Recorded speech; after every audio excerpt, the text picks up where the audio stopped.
Mesdames, Messieurs, bonsoir, bienvenue à cette édition d'information. Ouvrons ce journal, le Premier ministre Jean-Michel Sama Lukonde a présidé ce mercredi 26 octobre 2022 à la primature la réunion hebdomadaire du comité de conjoncture économique où il s'est retrouvé avec le ministre et vont sur ce même domaine. Suivez. Selon les comptes rendus faits par le ministre d'État, ministre du Plan Christian Mandon Timba, il a été examiné au cours de cette réunion la note conjoncturelle du pays, mais également la situation des stocks en carburant. La question liée de l'application du décret portant suspension de la TVA sur certains produits de première nécessité et la situation de la retraite des fonctionnaires de l'État. Ils ont constaté au cours de cette réunion qu'il y a quand même une très bonne tenue des finances publiques, notamment le taux d'échange qui reste aujourd'hui autour de 20 012 francs congolais pour $1 à l'officiel et 20 080 francs au parallèle. Ils ont également constaté que le réserve d'échange reste autour de 3 900 millions, donc une tendance haussière. Il a été également fait l'état de la situation des stocks en carburant. Aujourd'hui, la situation des stocks est vie over. Notamment, la République se trouve à plus ou moins 2 mois et demi de stock. Et ils ont pris des mesures pour que la situation de rupture de stock ne se produise plus, a fait savoir Christian Mandon Timba. Concernant la question de la mise en application du décret portant suspension de la TVA sur certains produits de première nécessité, le Premier ministre Jean-Michel Sama Lukonde soucié de constater rapidement la baisse des prix de biens de consommation courante sur les différents marchés en vue de soulager la souffrance de la population congolaise, a donné des instructions claires au comité de conjoncture économique pour qu'un contrôle rigoureux soit déclenché sur le marché. Le Premier ministre Jean-Michel Sama Lukonde est revenu également sur la question du décret portant suspension de la TVA. Il a été demandé qu'un contrôle soit mis en œuvre pour que le prix des produits de première nécessité en subisse les effets, notamment par la baisse de prix. Il souligne que d'ici la fin de cette année, que le prix soit maintenu, a souligné le ministre d'État en charge du plan. Se penchant sur la situation des fonctionnaires de l'État, le comité conjoncturel économique a fait l'état de l'augmentation de la masse salariale. Il a été constaté que pour le 4e trimestre, il y aura une hausse de la masse salariale et donc il y a eu notamment l'intégration de 4600 fonctionnaires dans la paye. Ils ont également préparé la situation des retraités qui doit être mise en œuvre sous l'égide du chef de l'État, a conclu le ministre d'État Christian Mandon Timba. Autre chose à présent, c'est désormais officiel, la campagne de sensibilisation et d'identification et l'enrôlement des électeurs a été lancé par le président de la CENI, Denis Kadima. Suivez cet élément. Une caravane à grand renfort des messages a été organisée en vue d'une large vulgarisation. C'est le deuxième vice-président qui a conduit personnellement cette caravane.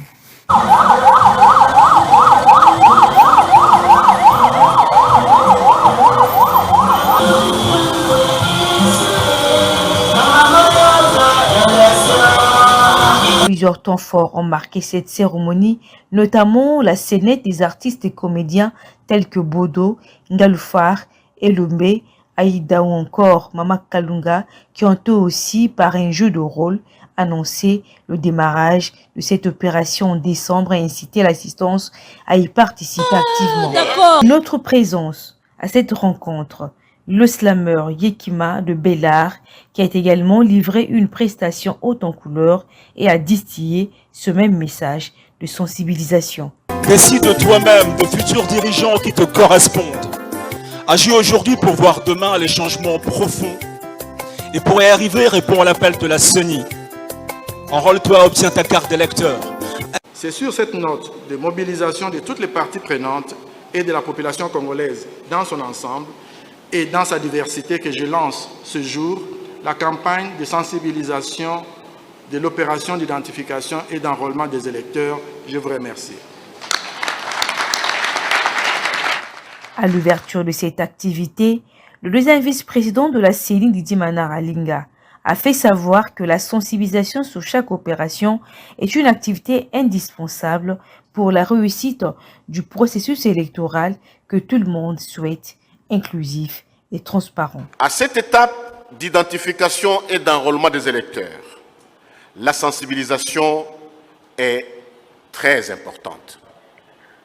Elle l'est dans la mesure où elle doit conscientiser et mobiliser les citoyens en vue d'intégrer le fichier électoral, lequel doit être le plus inclusif possible. La CENI voudrait donc que toutes les parties prenantes au processus électoral participent à la réussite de cette opération d'identification et d'enrôlement des électeurs. C'est ce qui explique pourquoi la société civile et les autres partis partenaires d'accompagnement sont à l'honneur ce jour. Pour porter le message partout, l'idéal est de tisser avec les partenaires un maillage le plus touffu possible pour qu'aucune portion du territoire national et aucune couche de la population ne reste en marge de la sensibilisation. Parlons de la sécurité à présent. Le porte-parole des FARDC, le général-major Ekenge Moussa, s'est entretenu avec les professionnels des médias en vue de leur sensibiliser sur la communication pendant cette période de guerre avec le Rwanda. Cela s'est fait à Goma où il se trouve actuellement. Suivez. En cette période de la guerre d'agression rwandaise à la RDC, à l'heure de l'intox et de la guerre médiatique, prêcher le patriotisme à ses confrères journalistes, à recueillir certaines difficultés des médias traditionnels et médias en ligne, c'est en tout cas l'exercice auquel s'est livré le général-major Sylvain Ekenge Moussa, porte-parole des forces armées de la République démocratique du Congo, ce 26 octobre 2022 à Goma. Il a insisté sur le respect du loi de la RDC et les restrictions des libertés pendant la période de l'état de siège, garantissant la protection des journalistes, de leur matériel et de médias. Dans tout ce que vous faites, faites-le en responsable. Travaillez en responsable dans le traitement et la diffusion des informations concernant l'armée. Si on n'a rien à dire, il n'y a pas un péché à se taire. Si on estime que ce que je vais dire, c'est la mal interprété. Journaliste en danger représenté par son point focal Touverundi parle du renforcement de la collaboration. Il y a lieu de dire que le niveau de nos journalistes pose problème, mais il y a lieu que vos services appuient ce que les organisations d'appui aux médias font pour que nous mettions les gens au même diapason. Les gens n'ont jamais vécu une guerre médiatique ou une guerre comme celle-ci. Face à la conjoncture actuelle, les promoteurs de médias ont eu des mots pour plaider en faveur de l'allègement fiscal. Le chef des divisions de la communication et médias au Nord Kivu a assisté à ces échanges très fructueux. Toujours sur ce même cadre, une bonne nouvelle pour la République démocratique du Congo. La route nationale numéro D est passée sous contrôle des FARDC ce jeudi 27 octobre 2022 dans l'après-midi malgré, l'intense combat qu'il y a eu ce matin au cours où il y a eu affrontement entre le M23 et les FARDC. Suivez. La route nationale numéro D est passée sous contrôle de forces armées de la République démocratique du Congo ce jeudi 25 octobre dans l'après-midi, a rapporté la société civile locale. D'après les sources proches, cet exploit de forces loyalistes est arrivé après des intenses combats avec le rebelle du M23 qui continue d'être mis en déroute. Pour l'instant, l'armée congolaise a fixé l'ennemi sur le champ des batailles et a maintenu ses positions à Rutshuru, à Bunagana. La même source relève que le rebelle du M23, soutenu par l'armée rwandaise, aurait ouvert plusieurs fronts pour empêcher l'armée républicaine de la RDC à avancer vers Bunagana. Pour rappel, la route nationale numéro D avait été coupée depuis tôt ce matin suite aux intenses combats entre le FARDC et les M23 au niveau de Kalengara-Kako.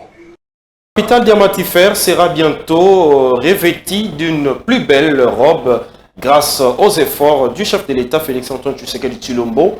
De travaux encore d'exécution connaîtront bientôt sa finition pour entamer d'autres infrastructures. Suivez cet élément avec Dalia Abelema.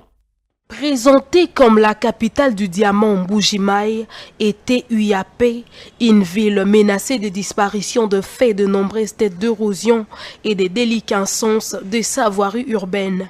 Une situation qui contrariait avec sa renommée internationale grâce à la volonté politique du président de la République Félix-Antoine Tshisekedi Tshilombo. Mbuji-Mayi est aujourd'hui un grand chantier dont le premier résultat sont spectaculaires. De travaux, des reculs sont en cours d'exécution dont la plupart en état de finition. Après de travaux anti-érosifs, aux terres de la piste sera le tour d'autres infrastructures aéroportuaires à recevoir un coup de neuf. Les avenues jadis coupées à la circulation sont totalement reconstruites, revêtues de bitume sur plusieurs tronçons avec la particularité des constructions de voies d'évacuation d'eau. Le programme présidentiel de lutte contre la pauvreté et inégalité sociale connaît également des effets palpables sur terrain. Plusieurs bâtiments administratifs, des auditoires et de résidences d'étudiants des universités à Mbuji-Mayi sortent de terre dans la commune de Bipemba. Offrir des soins adéquats aux nouveau-nés, faciliter l'accouchement en République démocratique du Congo était au centre des échanges entre le ministre de la Santé publique, Hygiène et Prévoyance, le docteur Jean-Jacques Mouyani, et le député national Solange Masumbuku, j'allais dire. Suivez. Dématérialiser la vision du chef de l'État sur la gratuité de l'accouchement en République démocratique du Congo, en premier lieu à Kinshasa, que le ministre de la Santé publique, Hygiène et Prévention, le docteur Jean-Jacques Mbonda, a reçu en audience le député national Solange Masumbuku Nyenyezi. Il ressort de leurs échanges la garantie d'étendre le projet à toute couche sociale, mais également le financement des structures sanitaires de proximité. Soucieuse de voir une amélioration dans le secteur de la santé, axée sur l'accouchement et des soins de nouveau-nés, les députés Solange Masumbuku affirment avoir l'obligation de suivre de près l'évolution de ces dossiers pour obtenir gain de cause et répondre à sa mission assignée d'œuvrer pour l'intérêt commun. Reçu en audience ce mercredi 26 octobre par la ministre de la Chopo, Nikomba Sabankou, dans son cabinet de travail, que le député provincial Jacques Madiongwe Saïdi alerte le numéro 1 de la province pour un dossier concernant les boîtes de conserve sardines avariées qui est déjà périmé. Suivez. Accompagné du directeur provincial de l'Office congolais des contrôles, du commissaire fluvial et du chef de division provinciale de Transcom, l'honorable Jacques Mandjongwe Saïdi vient faire part à l'autorité provinciale de l'information selon laquelle un bateau transportant plus de 3335 cartons de sardines Annie avariées quitte Kinshasa à destination de Kisangani, information que l'honorable Jacques Mandjongwe a tirée de la motion d'information initiée par le député national Eliezer Tambwe, élu de Kinshasa. Le député provincial alerte la gouverneure Nikomba Sabangu pour des dispositions préventives afin que ces cartons de sardines Annie avariées ne soient déchargés dans la province de la Chopo. Il était question d'évaluer la possibilité d'intercepter la cargaison qui a quitté Kinshasa en destination de Kisangani contenant le produit périmé de sardines Annie. Si le contrôle a échappé aux agents de l'OCC à partir de Kinshasa, nous avons au niveau de la Chopo, c'est-à-dire une direction provinciale de l'OCC, nous alertons les agents et les responsables de l'OCC au niveau local, au niveau de la Chopo, à prendre toutes les dispositions nécessaires pour ne pas permettre le déchargement de ces produits qui sont déclarés impropres à la consommation. La gouverneure de la province de la Chopo a instruit tous ses services attitrés à s'engager pour ne pas permettre le déchargement de ces produits le long du fleuve Congo. En énergie électrique et la prise en charge du personnel, c'est cela le difficulté présenté par le programme élargi de la vaccination de la province de la Chopo et son partenaire UNICEF à la gouverneure Nikomba Sabangu pour la gestion du dépôt régional de la conservation des vaccins. Suivez. L'exposé sur l'état des lieux et la visite guidée de ce site permet aux partenaires UNICEF de faire comprendre à la gouverneure de province Nico Massabangu Madeleine les potentialités et les difficultés de cet entrepôt régional pour la conservation des vaccins et autres produits de santé destinés à desservir 8 provinces à l'est de la République démocratique du Congo. L'occasion est bien indiquée pour le programme élargi de vaccination PEV-Chopo ainsi que l'UNICEF qui est le partenaire financier et technique de mener un plaidoyer auprès de l'autorité provinciale pour des solutions aux différents défis auxquels fait face le dépôt Youb Kisangani dans le cadre de son bon fonctionnement.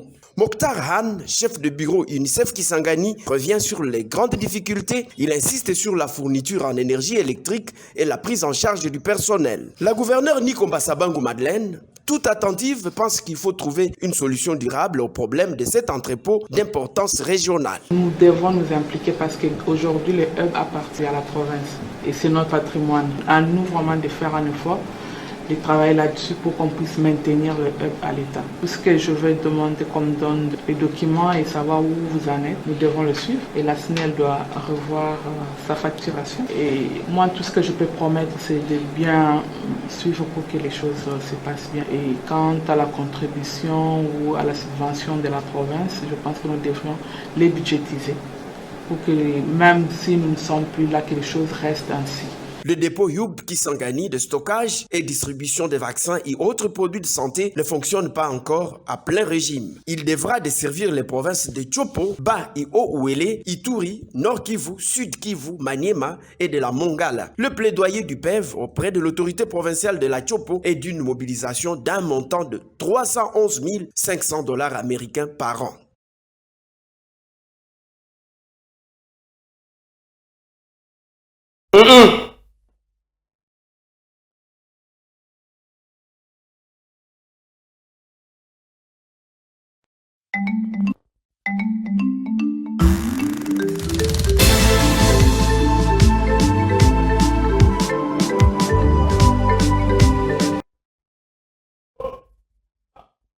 Il est comme cela invité dans ce journal Maître Kidiombo Arnold, il est comme cela avocat au barreau de Kinshasa et cadre de l'ECD de Martin Fayulu. Donc comprenez que aujourd'hui, ce soir, comme invité, on va aussi parler de l'ECD, pourquoi pas.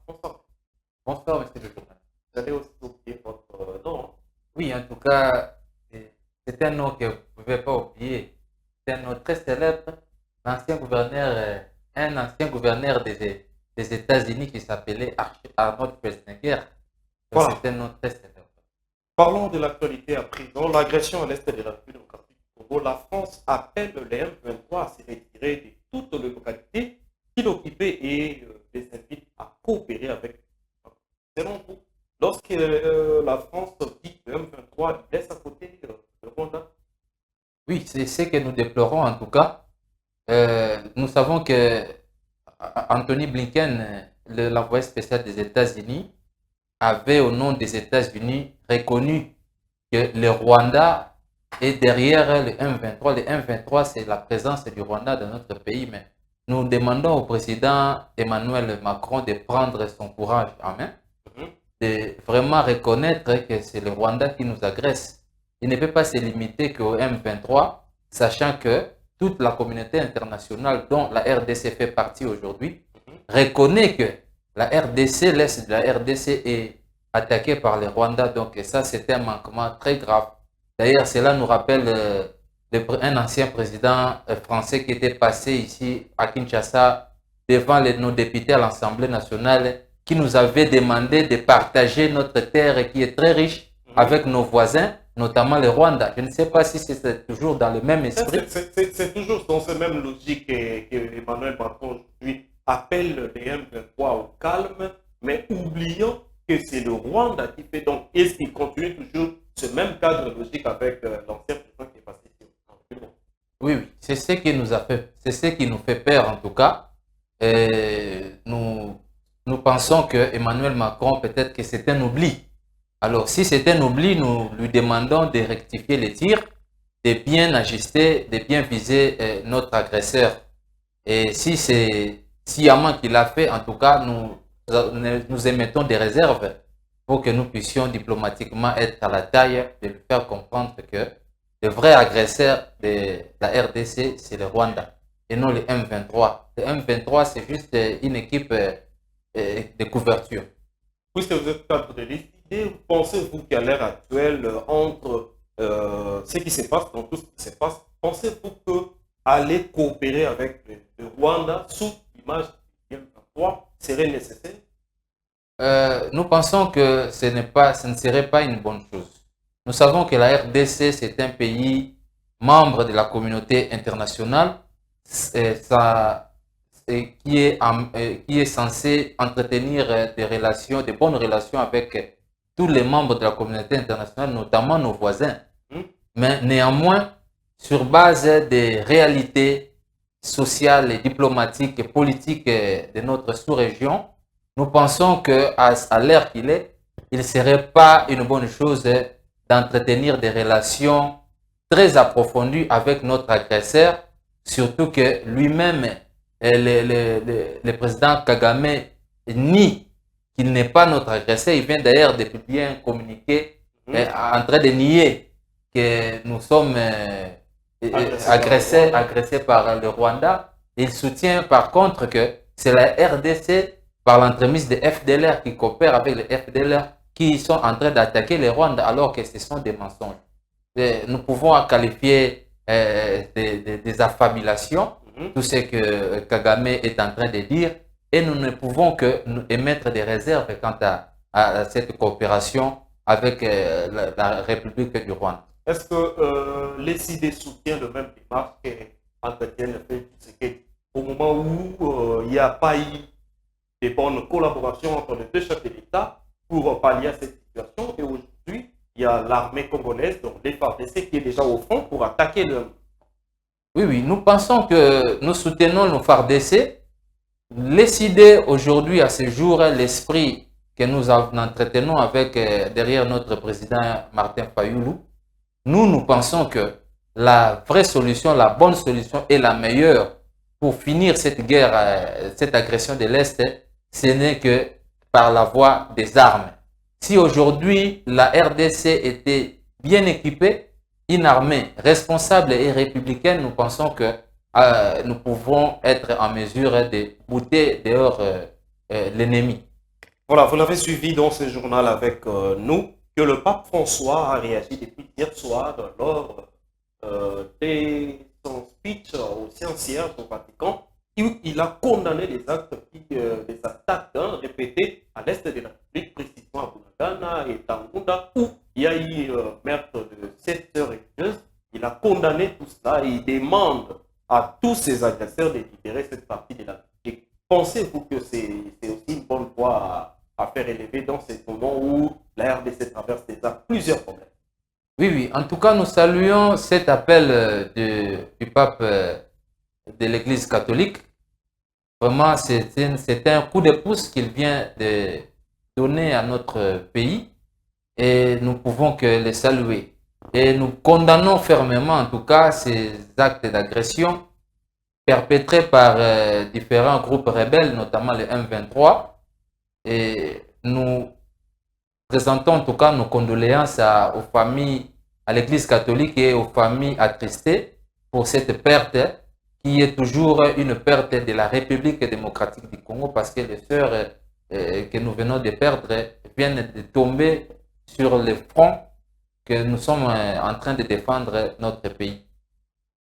Voilà, parlons élection de 2023, le lancement officiel de la campagne de sensibilisation sur l'identification et l'enrôlement des électeurs, d'où la CENI travaille actuellement sur une feuille de route et non un calendrier bien établi par le président de la CENI. Pensez-vous que les élections seront organisées dans les délais constitutionnels?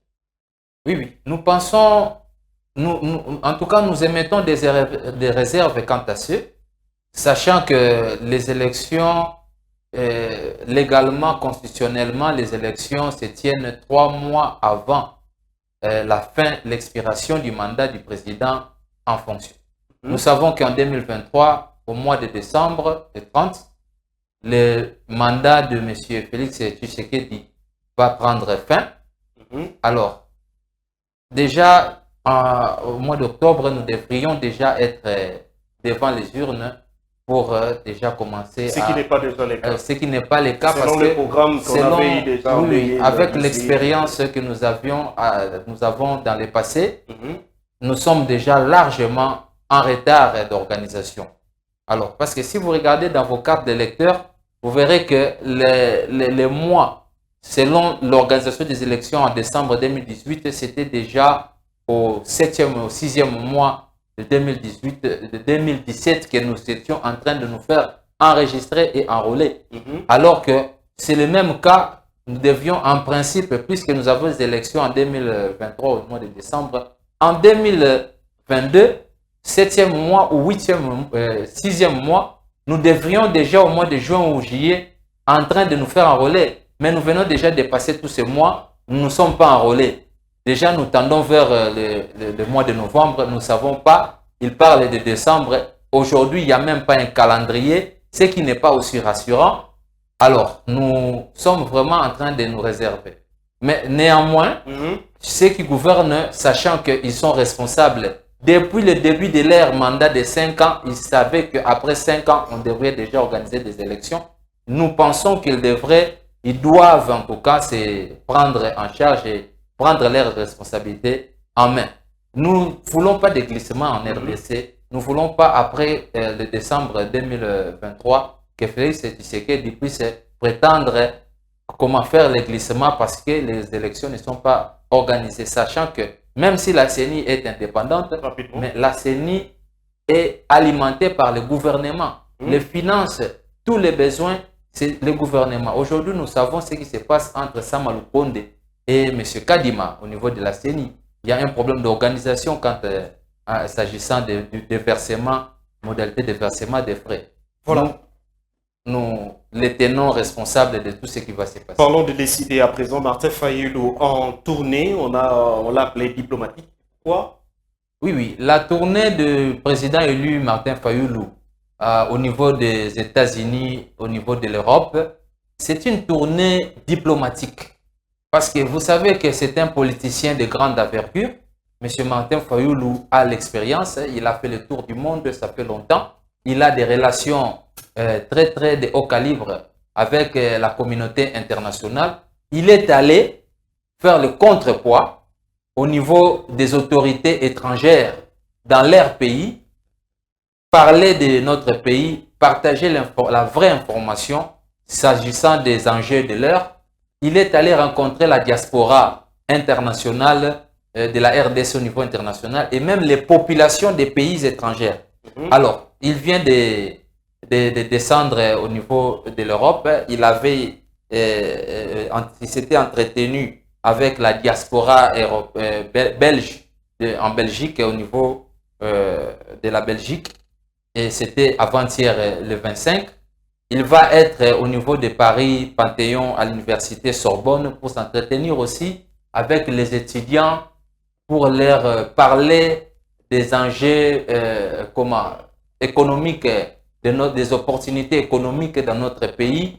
Voilà, c'est une diplomatie qu'il entretient, l'image de notre pays et les informations pour permettre aussi à la communauté internationale, quand il va s'appréhender s'agissant des questions de notre pays, pour mieux l'appréhender avec de bonnes informations pour être mieux orienté. Merci beaucoup, maître Arnold Kidiombo. Je rappelle que vous êtes cadre de l'ECID et avocat au barreau de Matete. Nous vous remercions pour votre disponibilité. C'est moi qui vous remercie.